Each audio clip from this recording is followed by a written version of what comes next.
Aujourd'hui, la plongée est devenue une activité très populaire qui rassemble un grand nombre de pratiquants. Parallèlement, d'importants efforts ont été réalisés pour améliorer la sécurité en plongée, tant dans la réalisation de l'équipement que dans la recherche concernant les réactions de l'organisme humain dans l'environnement sous-marin.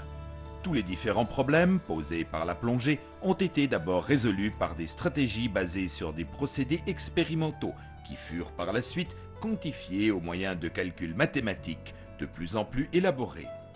Les modèles et les profils ont été adoptés à la suite d'études qui ne prenaient en compte que des échanges de gaz entre biomasse et air inspiré, c'est-à-dire gaz dissous dans les tissus et le sang, et les gaz libres de l'air respiré.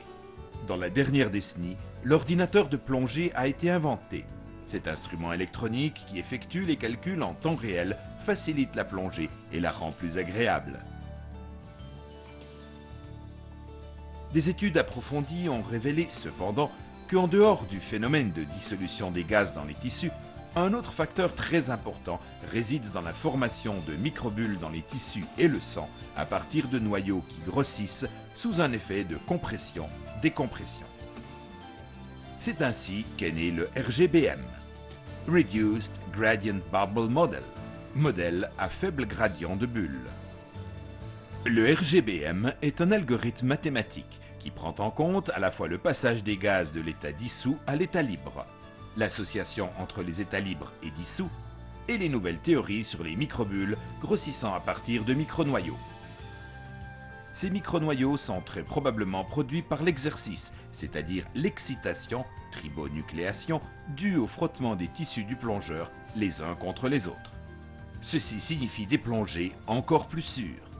Les microbules ne provoquent pas de symptômes perceptibles, mais elles sont néanmoins présentes et ne peuvent être détectées qu'au moyen d'instruments de laboratoire perfectionnés. Elles peuvent être présentes dans les tissus et dans le sang. Ces microbules, présentes dans les tissus et le sang, peuvent créer des complications pathologiques après la plongée. Le phénomène est plus évident dans certains cas. Plonger sur plusieurs jours, c'est-à-dire plonger plusieurs jours de suite sans arrêt, comme cela se passe pendant un safari plongé, quand les personnes s'immergent chaque jour sur une courte période pour profiter au maximum de l'endroit et du moment. Plongée successive, c'est-à-dire plusieurs plongées sur une période de 24 heures, comme c'est le cas pour les moniteurs ou les responsables de palanques. Plongée à profil inversé, quand la seconde plongée de la journée s'effectue à une profondeur plus grande que la première. Sur un échantillon de 20 000 plongées contrôlées, des études statistiques ont montré la présence de microbules dans la circulation sanguine dans 67% des cas chez les plongeurs utilisant des modèles de décompression traditionnels. Les études sur le RGBM ont été menées par le Dr Bruce Winkie, un scientifique du laboratoire de Los Alamos aux États-Unis. Le Dr Winkie est l'auteur de nombreuses publications scientifiques sur des sujets liés à la plongée sous-marine. Il est consultant de plusieurs universités et centres de recherche et il est considéré comme l'un des meilleurs spécialistes mondiaux dans le domaine de la recherche sur les théories de la décompression.